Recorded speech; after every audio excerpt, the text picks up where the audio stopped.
This is Mr. Eugene, and today we're discussing a phenomenon that China has officially recognized and named, but that's happening across every developed nation in the world.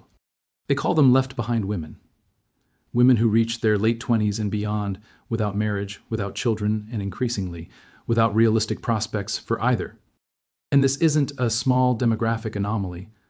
This is an entire generation of women who followed society's script perfectly, education, career, independence, only to discover too late that the script left out the biological realities that don't negotiate with career timelines or feminist ideology. China is panicking.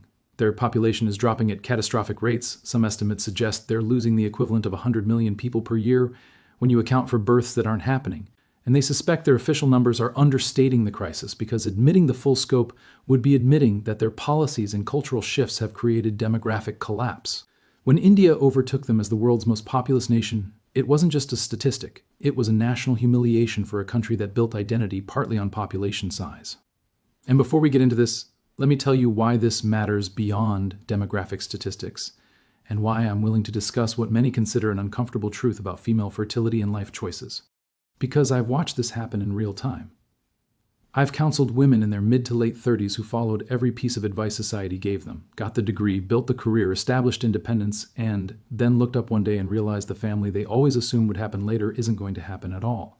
Not because they chose against it, but because they believed they had more time than biology actually provides. And the devastation is real. These aren't women who never wanted families. These are women who wanted families but were told they could have everything, just not all at the same time, and then discovered that later ran out before they were ready. I've watched the grief, the anger at being misled, the desperate attempts to make up for lost time that often fail because biology doesn't care about career achievements or societal progress. I'm tired of watching women suffer consequences of advice that deliberately ignored biological realities in service of ideological goals. So if you're here expecting me to celebrate delayed motherhood as empowerment or pretend fertility windows are social constructs, you're in the wrong place. This is about biological reality that doesn't negotiate with ideology, and ignoring it has created a generation of women facing consequences nobody prepared them for. Stay with me. Today we're examining how left-behind women were created, what this means for society, and what younger women need to understand before making decisions they can't reverse. The biological reality nobody discusses. Let me start with facts that used to be common knowledge but have somehow become controversial to state. Female fertility has a window. A specific, non-negotiable, biologically determined window that peaks in the late teens and early 20s and declines progressively after that. When my ex-wife had our youngest daughter, she was 36. That pregnancy was classified as high risk because she was over the age threshold, I believe it's 32 or 33, where doctors start treating pregnancies differently due to increased complications and risks. This isn't social construction. This is medical reality based on decades of data. Yes, some women have healthy pregnancies into their 40s, a few even into their 50s through advanced medical intervention. But these are exceptions, not the rule. And they're increasingly dependent on medical technology that doesn't guarantee success. Here's what every woman needs to understand. You're born with all the eggs you'll ever have. They don't regenerate, they age with you. A 35-year-old woman's eggs are 35 years old, a 40-year-old woman's eggs are 40 years old, and aged eggs mean significantly higher risks of difficulty conceiving in the first place, miscarriage, chromosomal abnormalities, birth defects, pregnancy complications for the mother, the optimal fertility window, the years when conception is easiest, pregnancy is safest, and outcomes for mother and child are best, is roughly 18 to 30. That's the biological reality. During these years, a woman has maximum fertility, lowest complication risk, and if she wants multiple children, enough time to have them. After 30, the window starts closing. Not completely, but noticeably. Fertility declines, risks increase. After 35, the decline accelerates. After 40, natural conception becomes statistically unlikely for most women without medical intervention. And here's the factor nobody discusses. Modern health is worse than it was even 40 or 50 years ago. Obesity is epidemic. Metabolic dysfunction is normal. Environmental toxins are everywhere. Stress is chronic.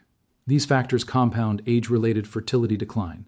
Women who might have conceived easily at 35 in 1970 struggle at 35 in 2026 because their baseline health is worse. This isn't opinion. This isn't misogyny. This is biology.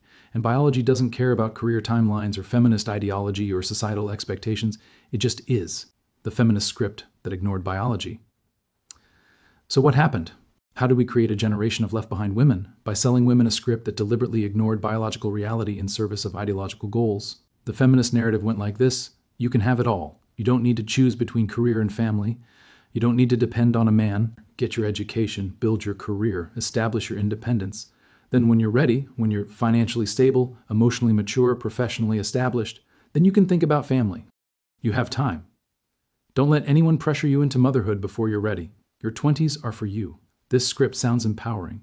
It sounds like it's giving women options, but it's based on a lie, the lie that fertility is infinite, that biology will wait for career readiness, that 35 is the new 25 reproductively. So women followed the script. They went to college, 4 years.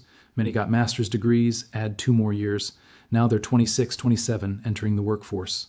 They spend their late 20s establishing careers, building professional credibility, developing expertise. By 30, they're finally getting the good jobs, the ones that require 5 to 7 years of experience to qualify for, the ones with real responsibility and compensation. Now they're 30, 32, professionally established, financially stable. And they look around for the family they were told they could have later and discover several problems. Problem 1, the fertility window is closing. They're at the age where conception gets harder, risks get higher, and multiple children becomes increasingly unlikely. The plenty of time they were promised is mostly gone. Problem 2, the dating pool has evaporated. Men their age are either already married, dating younger women, or have opted out of marriage entirely after watching previous generations get destroyed in divorce courts. The quality men who wanted families married women in their 20s who prioritized family. What remains is men who don't want commitment, or men who couldn't attract commitment.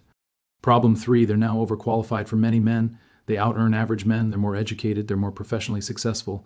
But female hypergamy, the biological drive to date up to find men of higher status, means they're not attracted to men they out-earn or out-achieve. They're seeking men above their level. But men at that level have options and often choose younger women. So despite professional success, their dating market value has declined, not increased. Problem 4, they can't walk away from the career investment. They've spent 6 to 10 years and potentially hundreds of thousands in debt building careers. They're finally at the point where that investment is paying off. Walking away to focus on family feels like wasting everything they've built. So they stay. They tell themselves they'll find a way to balance both. They'll make it work somehow. And years pass. 32 becomes 35, becomes 38. And the fertility window that was closing is now nearly shut. And the family they always assumed would happen later is now statistically unlikely without significant medical intervention that might not work anyway. The career trap, let me walk through the timeline more specifically because the trap is in the details. Age 18 to 22, college, bachelor's degree. Minimal dating focused on long-term prospects because you're told to focus on education. Career preparation is priority. Age 22 to 26, many women pursue advanced degrees.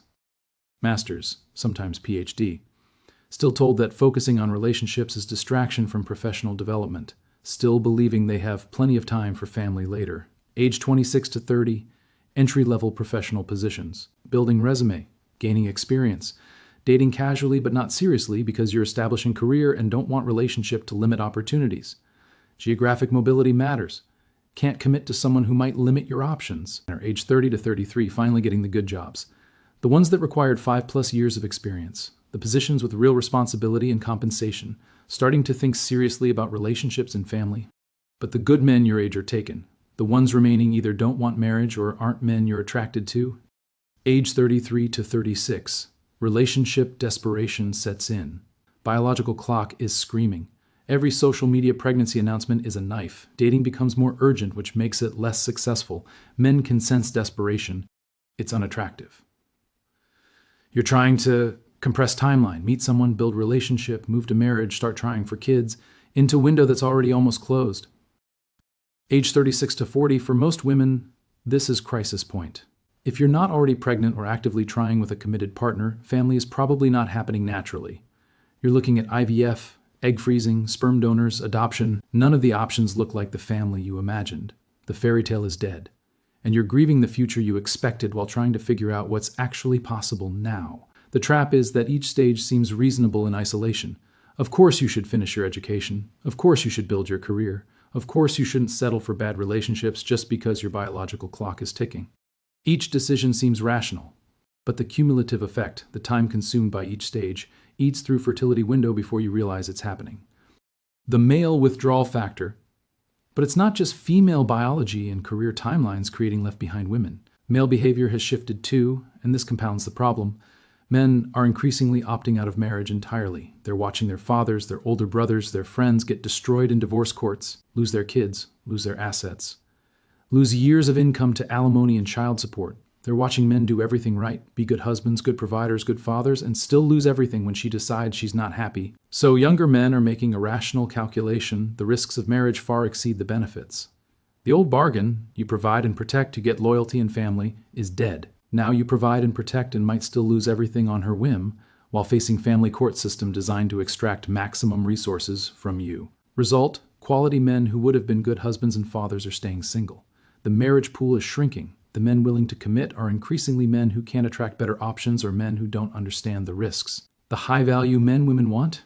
They're either already married to younger women who prioritize them early, or they're enjoying single life with no intention of giving up freedom for relationship structure that disadvantages them. This means women in their 30s aren't just fighting biology and career timeline. They're fighting demographic reality where the men they want increasingly aren't available for commitment. The unintended consequences. So we have generation, possibly 2 generations, of left-behind women in their mid to late 30s and beyond who wanted families but won't have them, either because fertility window closed, or because they can't find suitable partners, or because by the time they found partners it was too late biologically. This creates cascading consequences for individual women, profound grief and anger. These women followed the script they were given. They did everything right according to societal messaging, and they're paying the price for advice that ignored biology. Many will spend years processing the loss of futures they expected. Many will harbor deep resentment toward the feminist ideology that convinced them they had more time than they actually had. For families that do form late, if a woman does manage to have a child at 35 or 38, both parents are likely working. Both have established careers that demand time. Who raises the child? Daycare, nannies, institutional care. The child grows up largely raised by strangers while both parents work to maintain lifestyle in expensive urban areas where they established careers. Is this fair to the child?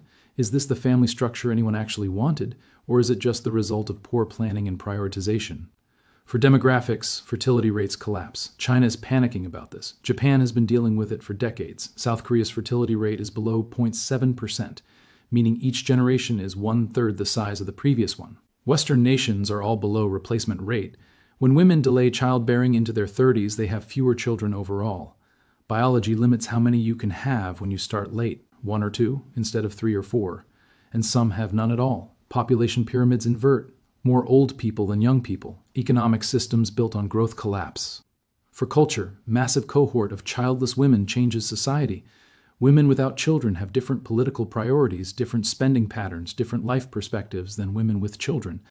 Society becomes more individualistic, more focused on personal fulfillment, less invested in future generations. And angry childless women who wanted families but didn't get them, create resentful political force that blames men, blames society, blames everything except the ideology that misled them. The reality check nobody wants to hear. Here's what I need younger women to understand. You cannot have it all. Not simultaneously, not without cost. You have to prioritize. If you want a family, if having children is important to you, you need to prioritize that during your peak fertility years. That means early to mid-20s. That means potentially limiting career options that would require relocating or working 80-hour weeks. That means choosing a partner and committing before you've established yourself professionally. This doesn't mean you can't have a career. It means you can't build the same career you'd build if you had no family priorities. It means trade-offs. It means sacrifices. It means accepting that you can't optimize everything simultaneously. If you prioritize career in your 20s, if you spend that decade on education and professional establishment, you're spending your peak fertility years on things that don't expire on biological timeline. Your career will still be there at 35. Your fertility won't be. You're gambling that you'll be able to catch up on family later. And for increasing numbers of women, that gamble fails. The feminist promise that you can have it all, career and family, just not all at the same time, is technically true but practically misleading. Yes, you can have both. But if you sequence them wrong, career first, family later, biology might make later impossible. You're betting on later being available. And for millions of women, it isn't. What should women do? If you're a young woman trying to make decisions about your life, here's what you need to consider. Get clear on your priorities. Do you actually want children? Not maybe someday. Do you want them? If yes, that needs to be primary consideration in every major life decision you make in your 20s. If no, then career prioritization makes sense. But be honest. Don't tell yourself maybe later and then discover at 38 that later is too late. Understand the timeline. Peak fertility is late teens through 20s. After 30, it declines. After 35, it declines significantly. After 40, natural conception is statistically unlikely. You have roughly 12 to 15 years of optimal fertility. How you use those years determines whether family is a realistic option. Don't trust the script. Society is lying to you when it says you have time. Media, academia, corporate culture, they all have incentives to keep you focused on education and career and consumption. They don't care about your fertility or your future family. They care about you being productive economic unit. Make your own decisions based on your own priorities, not what society tells you to prioritize. Choose partners early if family matters. If you want family, you need to be seriously evaluating potential partners in early 20s, not mid-30s. The good men get selected early. By 30, the dating pool quality drops dramatically. Don't waste your peak fertility years on men who aren't serious about family if family is your priority. Accept that trade-offs are real. You cannot optimize career and family simultaneously. Something gives. If you prioritize career in 20s, you sacrifice optimal family timing. If you prioritize family in 20s, you sacrifice optimal career trajectory. Choose consciously. Don't pretend you can have both without cost. Don't outsource your child's upbringing. If you have children at 35 while maintaining high-powered career, your child will be raised primarily by daycare and nannies. Is that acceptable to you? If not, then you need to plan for one parent to reduce work significantly. If you're not willing to do that, maybe reassess whether children fit your actual priorities. What about men? Men need to understand this dynamic too, because female behavior is creating consequences for everyone. Understand why women are different now. Women have been fed ideology that convinced them to deprioritize family. Many genuinely believe they had more time. They're not necessarily bad people, they're victims of bad advice. But that doesn't mean you should accept the consequences of their bad decisions. Don't be the backup plan. If a woman spent her 20s building career and chasing exciting men and now at 35 wants to settle down with stable guy, understand what you are to her, the backup plan. The safe option she's settling for after excitement didn't work out. You deserve better than being someone's consolation prize. Walk away. Younger women exist. If you're 35 and you want family, women your age are mostly poor options. Either they don't want family, or they're running out of fertility window. Women in their early to mid-20s are at peak fertility and have time to build family with you. Society will shame you for this preference. Ignore it. Pursue what serves your goals. Don't marry expecting traditional benefits in modern contract. If she's career-focused, she won't provide traditional benefits. She won't prioritize your needs. She won't make family her focus. She'll expect you to split everything while she maintains independence and career focus. Unless you're getting traditional benefits, don't accept traditional obligations. The societal reckoning we're heading toward demographic crisis across developed world, not might be, are. Fertility rates below replacement, aging populations, economic systems built on growth facing contraction. The left behind women phenomenon is part of this. Millions of women who could have had families not having them because they were told to prioritize career and independence. Millions of men opting out of marriage and family because risks exceed benefits. Society will have to reckon with this, either by acknowledging biological realities and adjusting cultural messaging to help women make better decisions, or by facing consequences of 2 generations with too few children to sustain economic and social systems. China is panicking because they see it coming. They're trying to reverse course, trying to convince women to have children again. But it's hard to reverse decades of messaging. Women believe they had time, now many don't, and it's too late for them. Western nations aren't even acknowledging the problem yet, still celebrating delayed motherhood as empowerment, still pretending biology is social construct, still encouraging women to prioritize career over family. The crisis will hit. It's just a matter of when. Final thoughts. Let me tell you why I made this video despite knowing it will be called misogynistic, despite knowing it will upset people who've built identities around the feminist script, because I've watched too many women suffer consequences of advice that deliberately ignored biology. I've counseled women in their late 30s who are devastated that family won't happen, who are angry at being misled, who wish someone had told them the truth about fertility windows when they were 22 instead of 38. I've watched women follow the script perfectly, degree, career, independence, and end up alone at 40 wondering why the family they always assumed would happen didn't materialize. And the grief is real, and the anger at being lied to is justified. This channel exists because I got tired of watching people suffer consequences of ideological advice that ignored reality. I got tired of women being told they had more time than biology provides. I got tired of the silence around fertility decline being treated as taboo. So if you're a young woman making life decisions, understand this: You have a fertility window. It's real. It's biological. It doesn't negotiate with career timelines or feminist ideology. How you use it determines whether family is a realistic option later. If family matters to you, if having children is important, prioritize it during your peak fertility years. Don't trust that you'll have time later. Later might not exist. Drop a comment if you've witnessed this phenomenon. If you know left behind women who regret prioritizing career over family, if you're a woman who made different choice and is grateful you prioritized family when you did. Share so other young women hear reality instead of ideology. Subscribe for more truth about biological reality that society refuses to acknowledge.